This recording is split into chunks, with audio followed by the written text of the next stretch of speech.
The pup no healer could reach ran to the girl who scrubbed his floors.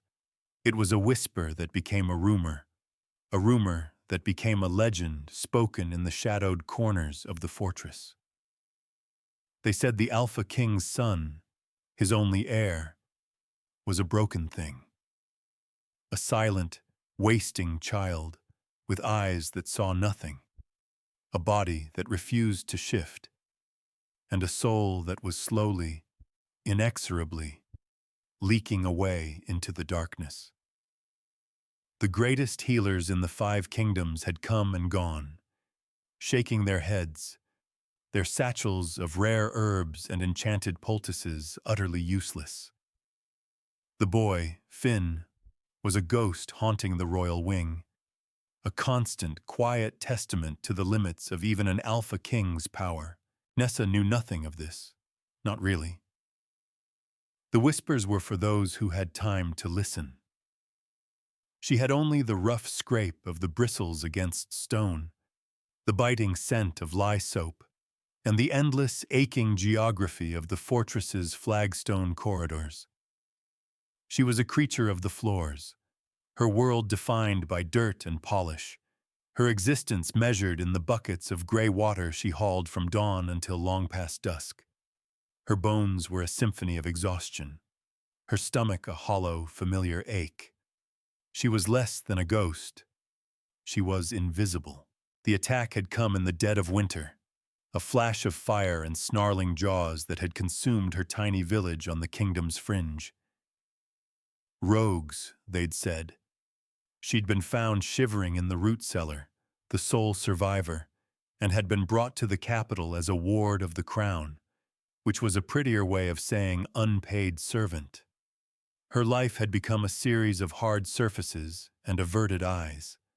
She learned quickly that to be noticed was to be blamed, to be seen was to be punished. So she perfected the art of invisibility, folding herself into the background until she was little more than a smudge of soot and weariness. That day, her section was the Grand Hall, a cavernous space of soaring arches and cold, imposing tapestries depicting the glorious history of the Black Moon Pack.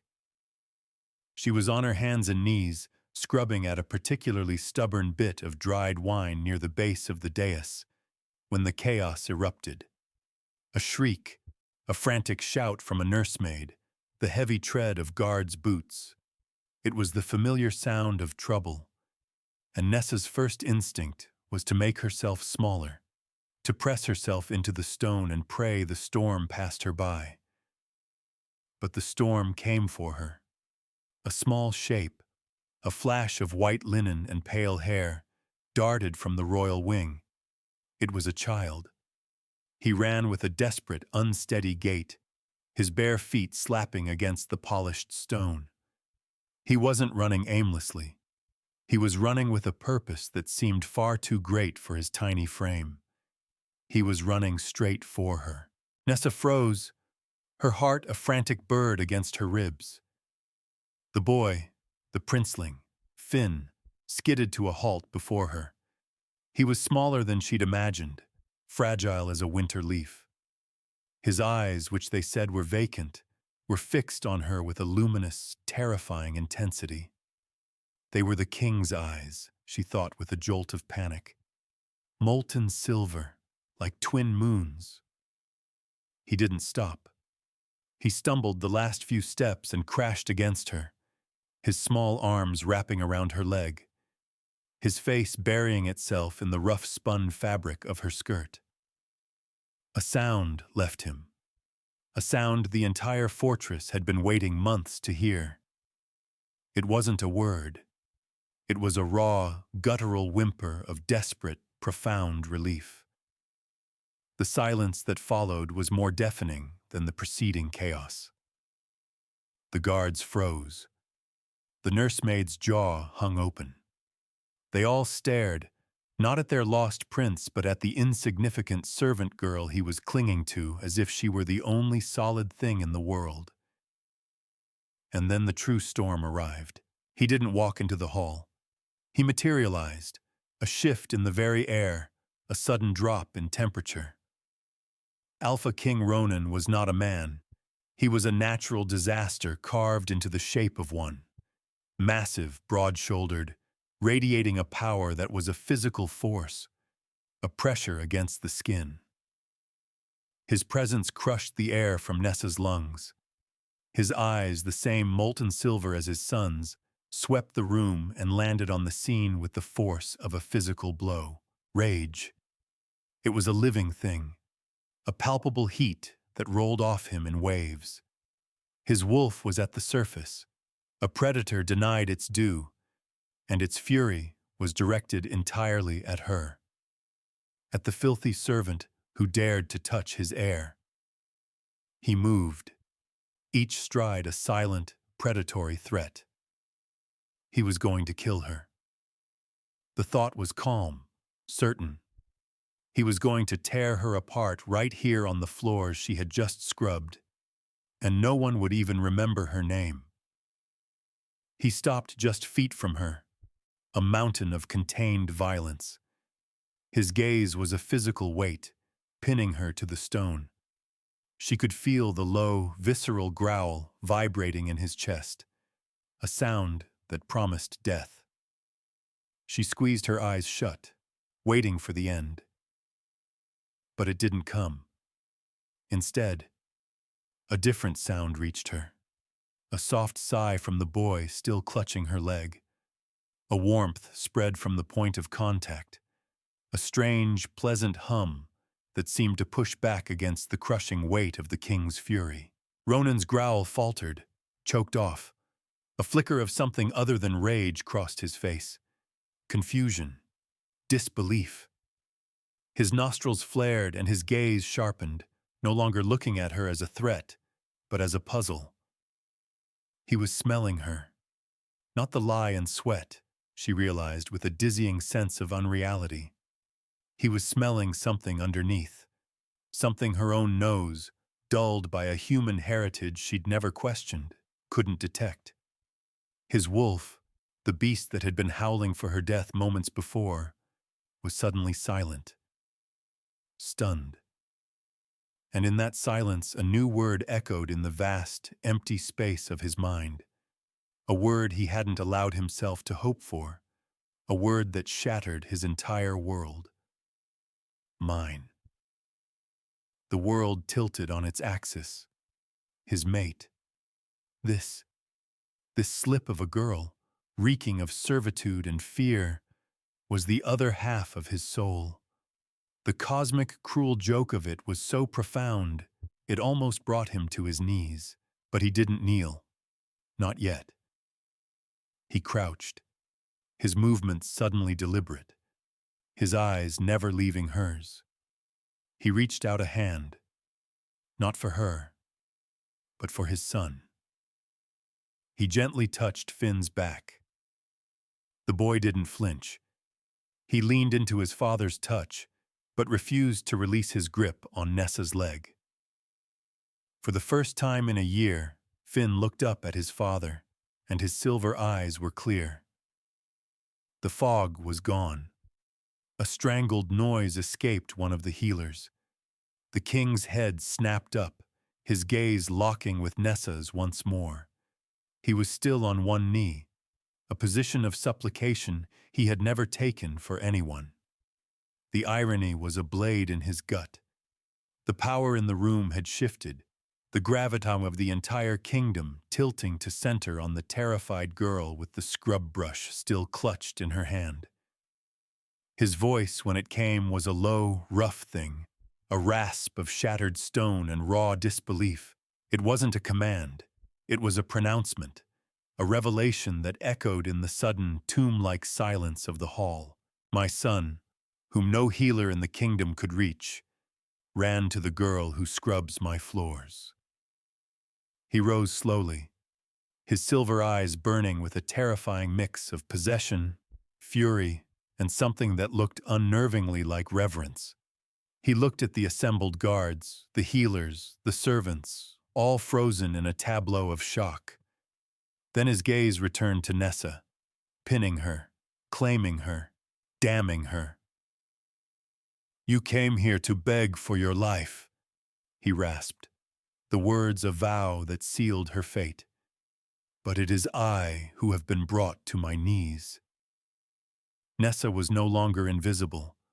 She was the center of the world, and she had the horrifying suspicion that the king had just sentenced her to a life far worse than death. She was being relocated. The word was clinical, sterile. It did not capture the sheer, heart-stopping terror of being plucked from the grime of the servants' quarters by two stony-faced guards and escorted into the heart of the fortress, the royal wing. It was a place she had only ever scrubbed the entryway to, a gilded realm she was not meant to inhabit. Her new room, her new prison, was larger than the entire dormitory she had shared with a dozen other girls. The ceiling was high and vaulted, painted with swirling constellations.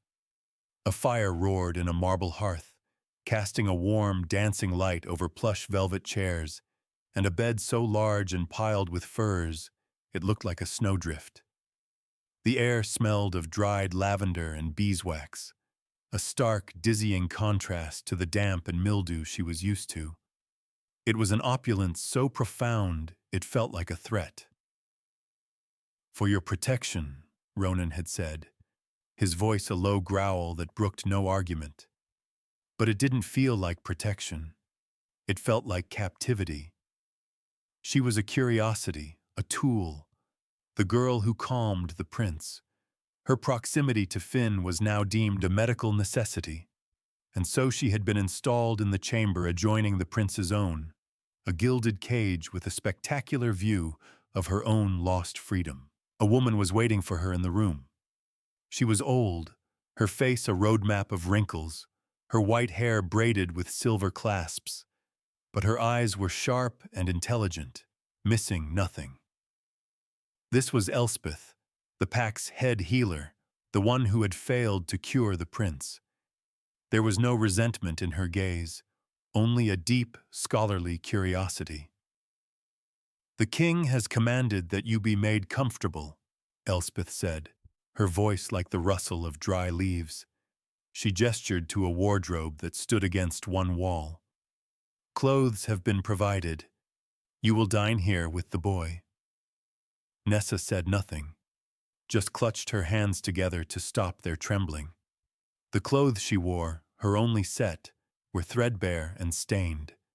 The thought of putting on the silks and velvets that surely lay within that wardrobe felt like a betrayal of who she was, a costume for a play she didn't know the lines to.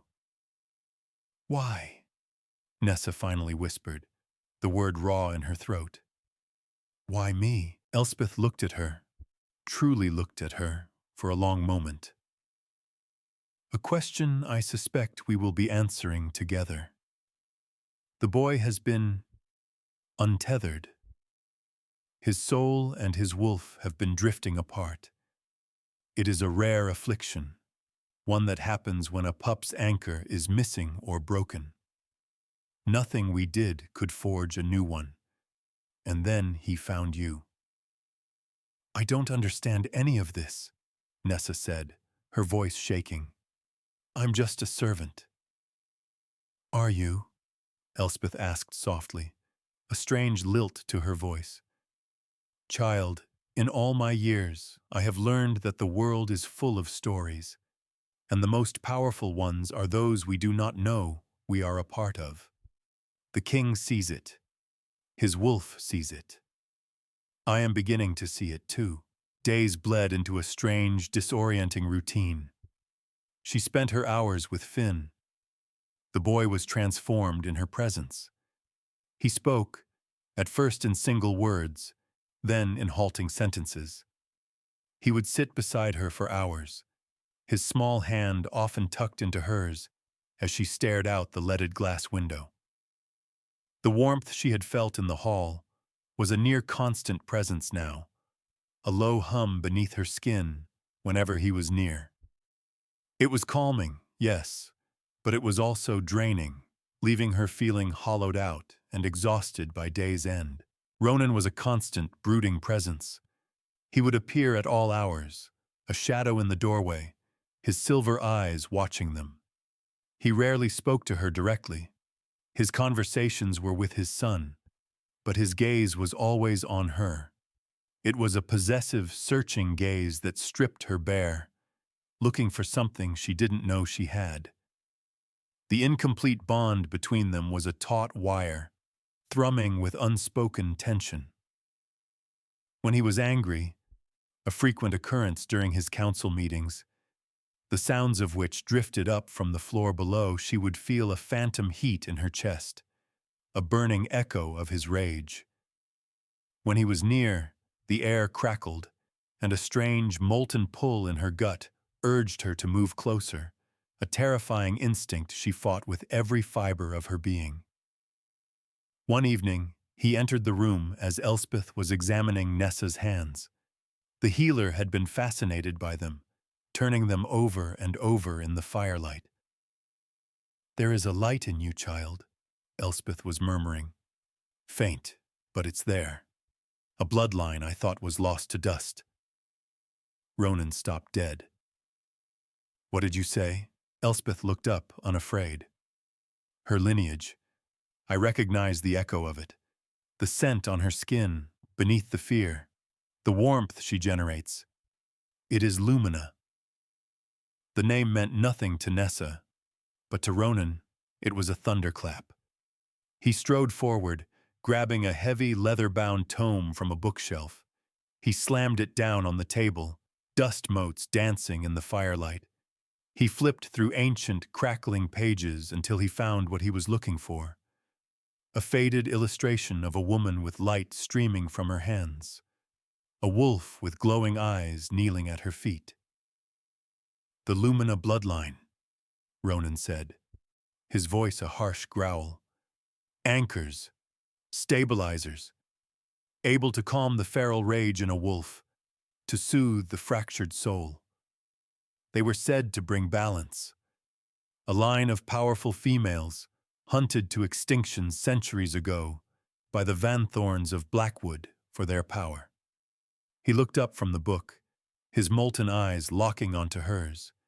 The puzzle pieces clicked into place with horrifying clarity. "You are not just a servant. You are a relic, a living miracle, and a target." The revelation hung in the air, heavy and suffocating. Nessa stared at the image in the book, at the woman who looked nothing like her, but whose power was apparently flowing through her veins. It was too much. A hunted bloodline, a magical anchor, an ancient feud. It was a story about someone else, someone powerful and important. Not her. "No," she whispered, shaking her head. "My parents were weavers from the Sunken Vale. They were human." Were they? Ronan's voice was soft, dangerous. "Or is that just the story you were told to keep you safe, to keep you hidden?"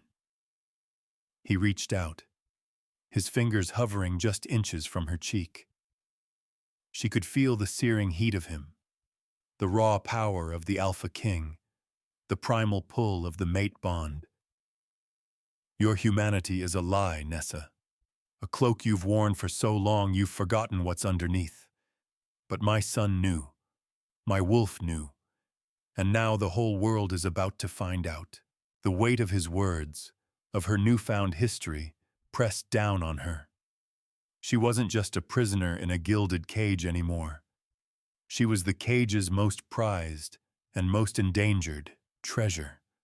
And her keeper was a king whose possessiveness was as terrifying as any enemy.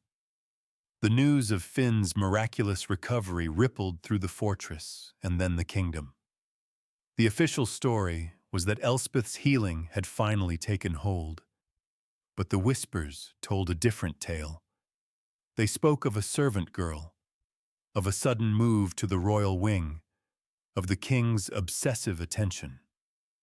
The Pack's Council of Elders, led by the shrewd and ambitious Lord Vance of the Blackwood domain, grew restless. Vance was a wolf of a different breed than Ronan. Where the king was a force of nature, Vance was a creeping vine, all silken words and poisoned smiles. His family had been rivals to the throne for generations, their ambition a slow-burning fire. He saw Finn's illness as a sign of Ronan's weakening bloodline, and the boy's recovery at the hands of a servant girl as a source of deep suspicion. A king's strength is in the purity of his line, Vance declared at a council meeting, his voice carrying to the upper floors where Nessa sat with Finn. She felt the words like a physical blow, and a corresponding surge of white-hot rage from Ronan's end of the bond. The heat flared in her chest so suddenly it made her gasp. "Are you all right?" Finn asked, his small hand finding hers. The simple touch was like a cool balm on the phantom burn. "I'm fine," she lied, her heart hammering. The bond was a two-way street of torment. His anger scorched her. Her fear, he had told her in a moment of strained quiet, was like ice in his veins. They were bound together in a symphony of misery, unable to connect, unable to escape. The test came not from Vance directly, but from the insidious pressure he applied. He demanded to see the miracle worker, to have his own healers examine the girl who had succeeded where the pack's best had failed. Ronan refused, his possessiveness a roaring lion in his chest. His refusal was seen as weakness, as if he were hiding a shameful secret. The council grew divided. The stability of the kingdom, which Ronan had held together with an iron fist, began to show cracks. The strain on Ronan was immense. He grew leaner, harder, the shadows under his silver eyes deepening. The incomplete bond was a constant, grinding agony. It was a hunger that could not be sated, a thirst that could not be quenched. His wolf paced to the gilded cage of his mind, snarling for a mate it could see but not claim, a completion it desperately needed to restore its balance. Without it, his control was fraying at the edges. One night, the dam broke. Nessa was woken by a sense of suffocating panic. Not her own, but his. It was a raw, visceral terror that was so potent it felt like she was drowning in it. The bond, which had been a low hum of anxiety and anger, was now screaming a high-pitched keen of pure agony. She threw off the furs and ran from her room, not thinking, just following the pull. She found him in his solar, the room lit only by the pale moonlight streaming through a massive window. He was standing with his back to her, his huge frame rigid, his hands braced against the cold stone of the window frame. His knuckles were white. He was staring out at the sleeping kingdom, but he wasn't seeing it. "Get out," he growled, without turning. The command had none of its usual force. It was brittle, fractured. She ignored it. The pull was too strong, his pain too loud in her head. "What is it? What's wrong?" He finally turned, and the sight of him stole her breath. The indomitable Alpha King looked broken. His face was a mask of torment, his silver eyes luminous with unshed tears. The raw vulnerability in his gaze was more intimidating than his rage had ever been. "What's wrong?" he repeated, his voice a harsh whisper. "Everything is wrong. This bond." He gestured vaguely between them, a hand shaking with the effort of control. "It's tearing me apart, Nessa. I feel your fear every second of the day. It's a constant chill in my blood. I feel your loneliness, your confusion, and you feel my rage. I know you do. I feel it burning you from miles away. I am poisoning you with my own lack of control." He took a staggering step towards her. "Do you have any idea what it is to have the other half of your soul sleeping down the hall from you, terrified of your very presence? To know that completing this bond would make us whole, would anchor us both, but that claiming you now, like this, would be a violation? It would be taking, not receiving. Tears she hadn't realized were forming spilled down her cheeks. To see him like this, the most powerful being she had ever known, stripped bare and admitting his own weakness, his own pain, undid her completely. "I am the king," he continued, his voice cracking. "I have armies at my command. I can level mountains. But I cannot cross the 20 feet to your bed and hold you without you flinching. I cannot protect you from the whispers in my own court.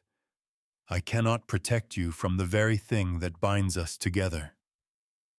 He stopped in front of her, so close she could feel the heat pouring off his body. He wasn't looking at her with possession now, or with anger.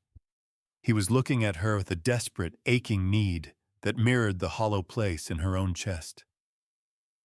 "I am afraid," he confessed, the words costing him everything. "Not of Vance. Not of his political games. I am terrified of losing you, of this bond shattering before it has a chance to form, of my own wolf going feral from the need for a mate it cannot have." In that moment, he wasn't a king. He was just a man, lost and in pain. Instinct, purer and older than fear, took over. Nessa raised a trembling hand and laid it gently on his chest, right over his heart. The contact was electric, a jolt of pure energy, of searing heat and shocking calm shot through them both. His heart hammered against her palm like a trapped bird. The warmth that was usually centered on Finn bloomed in her hand, a soft golden light that only she could see. Ronan gasped, his silver eyes widening as he felt it. Not a burn, but a soothing warmth. An anchor. Her anchor. "I'm afraid too," she whispered, her voice finally steady. It wasn't a solution. It wasn't an answer. But it was a beginning. In the silent dark of the solar, with her hand on his heart, the king and the servant stood together, two halves of a whole, finally acknowledging the beautiful, terrible truth of what they were to each other. The fragile truce born in the moonlight was shattered by the necessities of state. Vance's machinations had borne fruit. A border dispute with the Stonecrest Pack to the north, long dormant, had been deliberately agitated. It was a transparent ploy, a challenge Ronan could not ignore without appearing weak. He had to go. "It will only be for 3 days," Ronan had said, his jaw tight. He stood in Nessa's chamber, the air thick with unspoken fears. The brief moment of connection in the solar had only made the impending separation more agonizing. The bond, now tentatively acknowledged, protested the distance with a low, visceral ache. "Beck will be here. The Royal Guard will be on high alert. No one will get to you or Finn." He wanted to command her to be safe. He wanted to lock her in the highest tower and stand guard himself. But he saw the flicker of her old fear in her eyes and reined in his instincts. Instead, he did something that shocked them both. He reached out and gently took her hand, his large, calloused palm engulfing hers. "Be careful," he murmured, his thumb stroking her knuckles. The simple touch was a promise, a vow, and a brand. Then he was gone, a whirlwind of alpha authority marching off to a war of whispers. Nessa felt his absence like a physical wound, a hollow space in the world where his immense presence used to be. The fortress felt colder, the shadows deeper. Vance had remained behind, citing the need to guard the capital, his expression one of perfect solicitous loyalty. It made Nessa's skin crawl. The attack came on the second night. It was not the overt crash of a siege, but something far more insidious. It came on a silver tray. The evening meal was delivered as usual by a servant Nessa didn't recognize. The stew smelled delicious, rich with herbs. But as she raised the spoon to her lips, a wave of dizziness washed over her. The low, warm hum of her own inner light. The lumina power she was only just beginning to understand flickered and went cold, replaced by an invasive, spreading iciness. Poison. Her blood ran cold. She dropped the spoon with a clatter. It wasn't a lethal dose, she realized. Her body was already fighting it, the Lumina heritage trying to burn it away. But it was failing. It was a weakening agent, a sedative.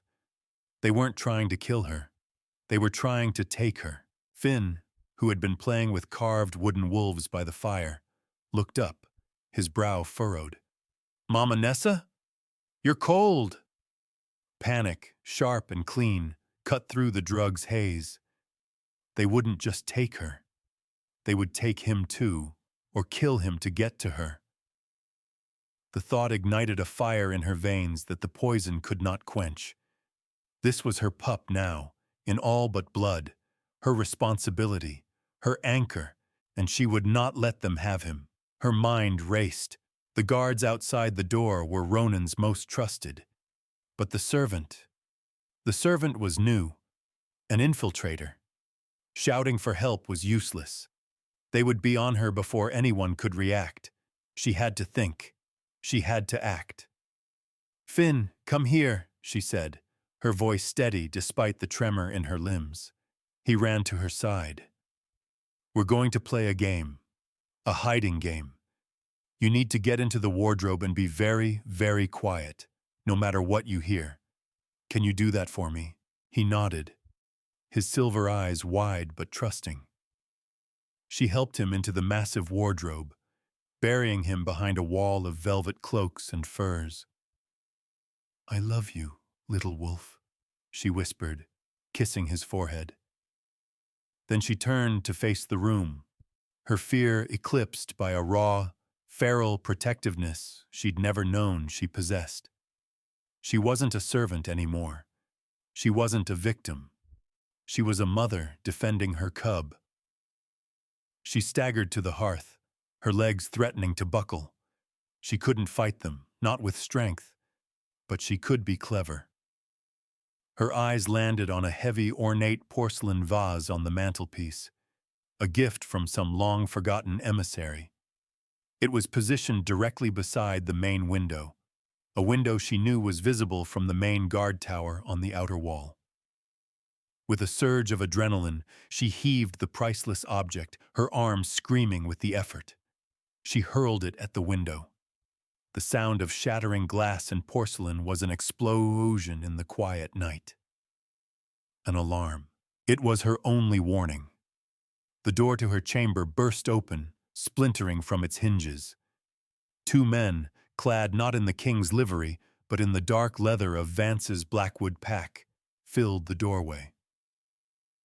"The bitch is stronger than we thought," one snarled, his eyes landing on her. Nessa backed away, putting the heavy oak table between them. Her legs were jelly, the poison a leaden weight in her veins. But as they advanced on her, something shifted. A flicker of warmth sparked in her palms. It wasn't the powerful, controlled light from the stories. It was a desperate, sputtering flame, but it was there. A faint, golden glow emanated from her hands. The men hesitated, their wolf senses picking up something unnatural.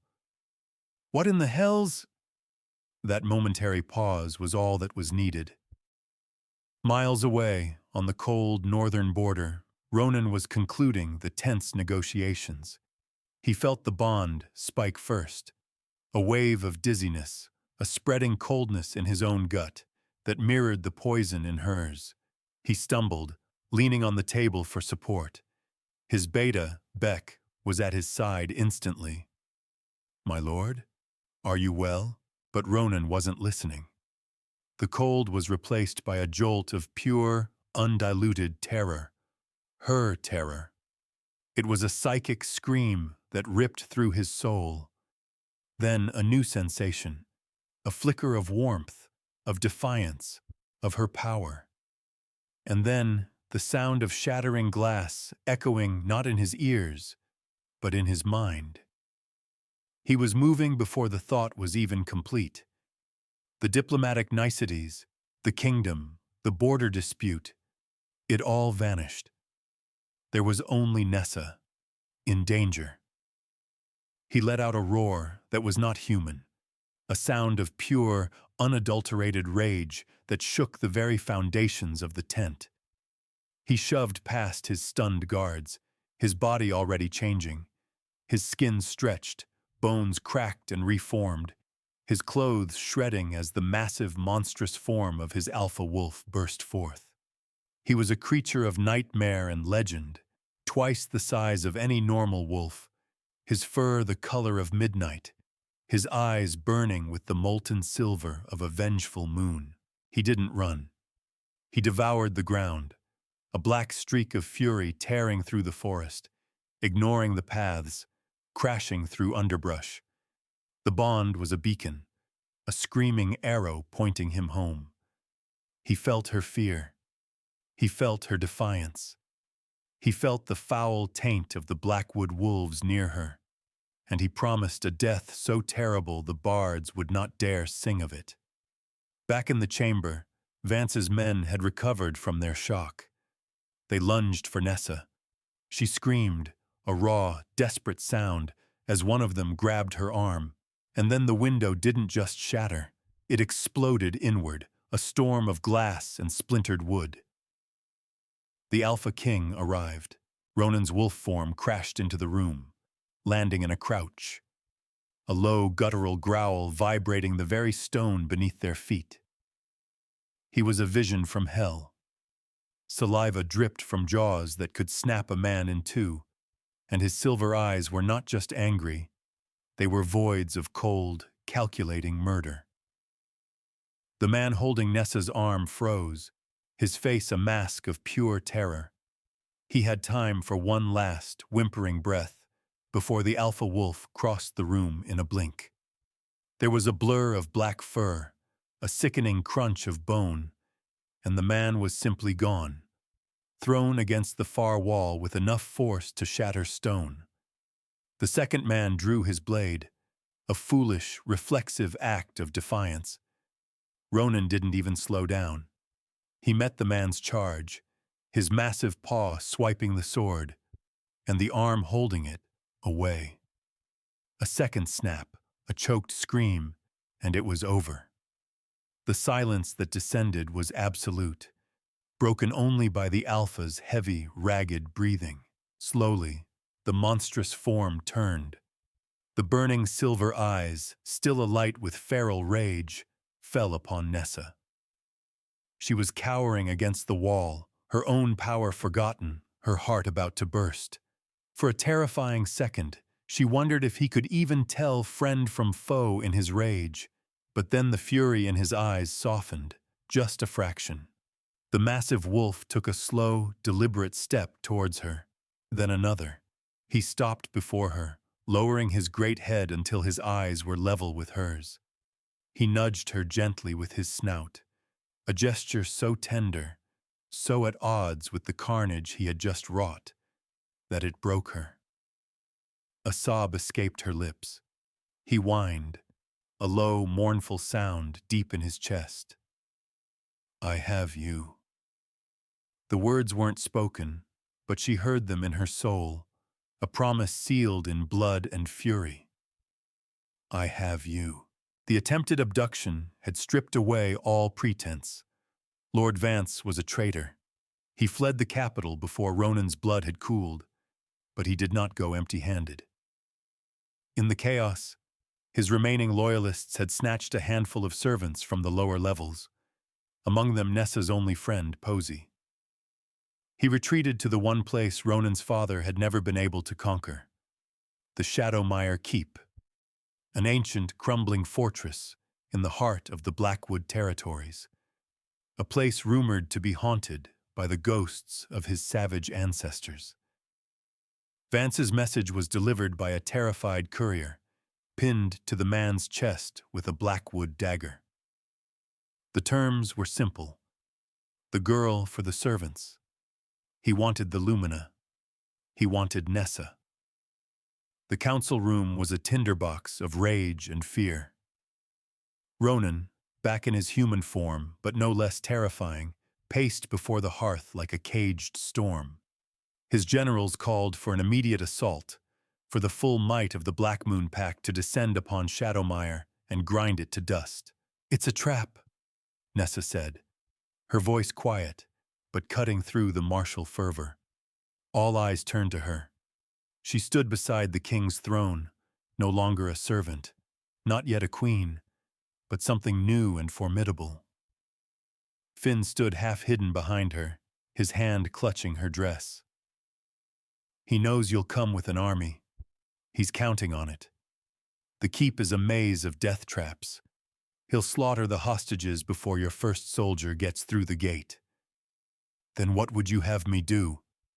Ronan snarled, his control slipping. "Let him have you? Let him drain you of your power for his depraved rituals? Never." "No," she said, meeting his fiery gaze with a calm she didn't know she possessed. "You will bring your army, you will surround the keep, and you will make a great show of preparing for a siege. But I will go in alone." The room erupted. Ronan's roar of denial shook the tapestries on the walls. "Absolutely not! I forbid it!" "You can't," she countered, stepping forward. "This is not about your pride or your power, Ronan. This is about my bloodline, my fight. Vance doesn't just want my power. He needs it. His own line is fractured, unstable, Elspeth told me. It drives them to madness. He believes I am almost the cure. He won't harm me, not until the ritual is ready. I can get close to him. I can free Posey and the others. This is the only way."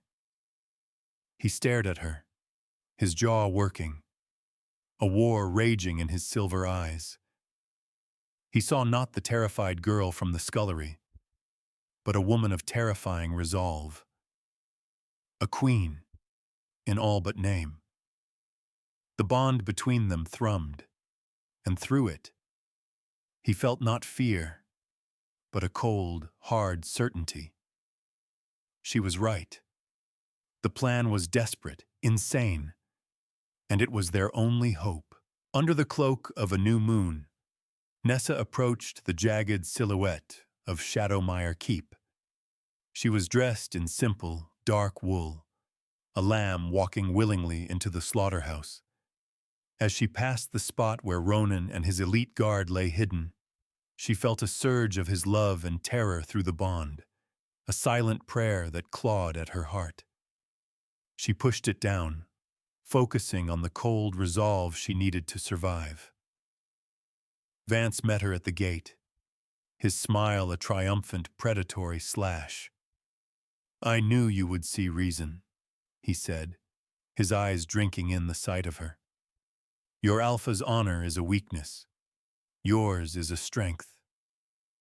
The keep was as grim as its reputation. The air was thick with the scent of decay and a strange metallic tang of madness.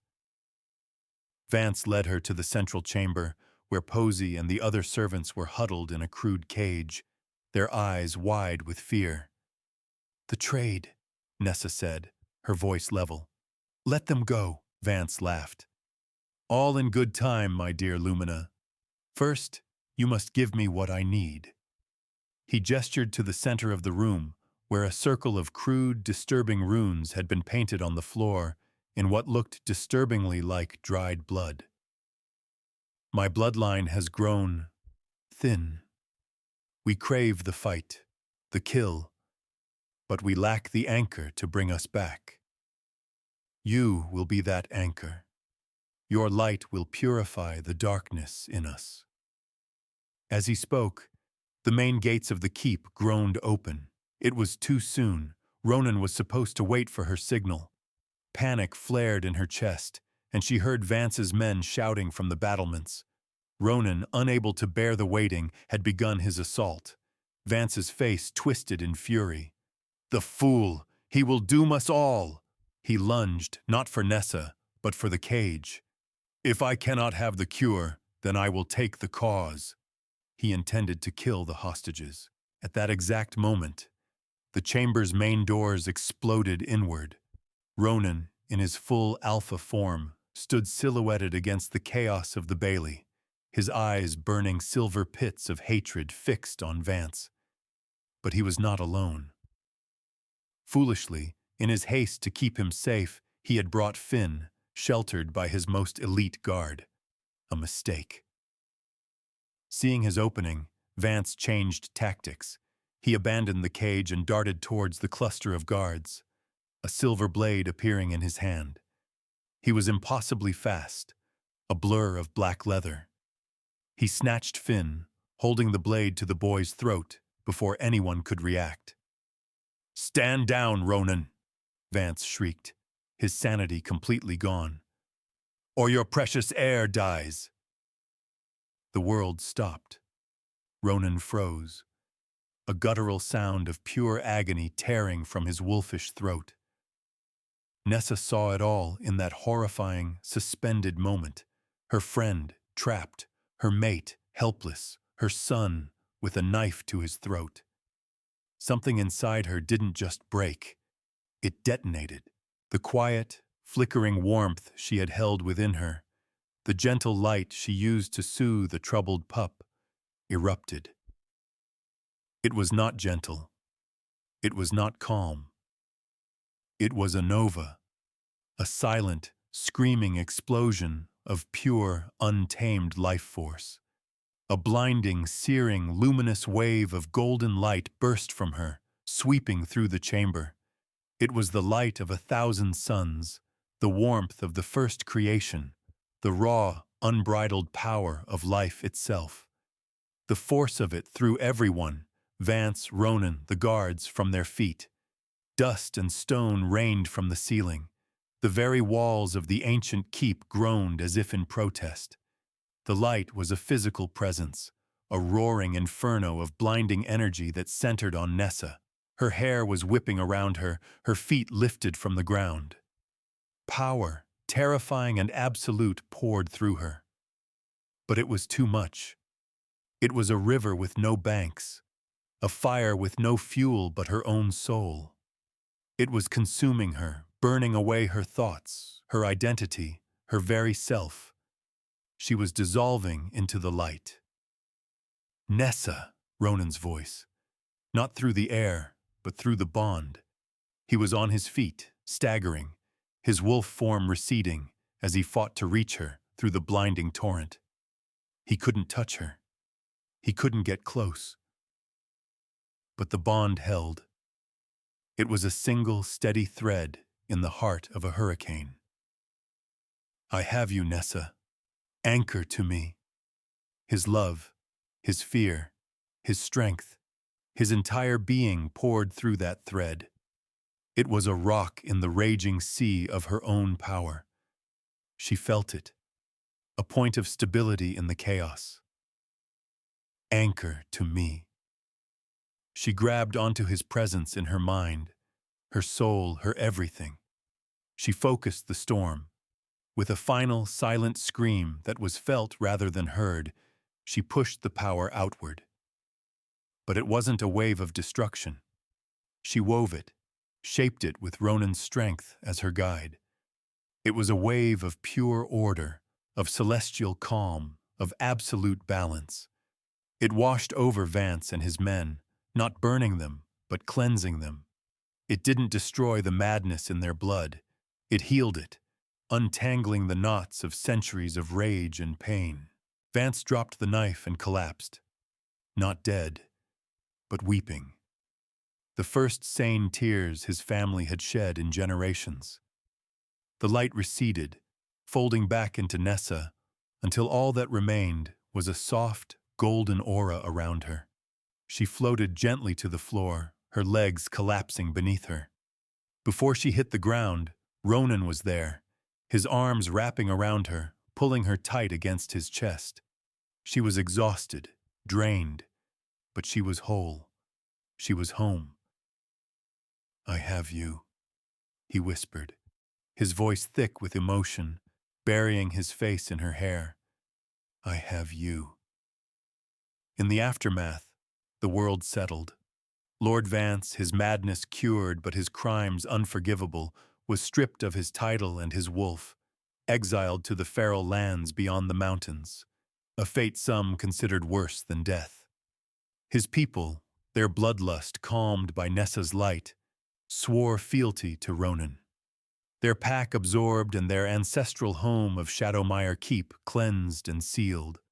The hostages, including a shaken but unharmed Posey, were returned to their families. But for Ronan and Nessa, the true resolution was yet to come. The external war was over, but the internal one, the constant, aching pull of the incomplete bond, had reached an unbearable crescendo.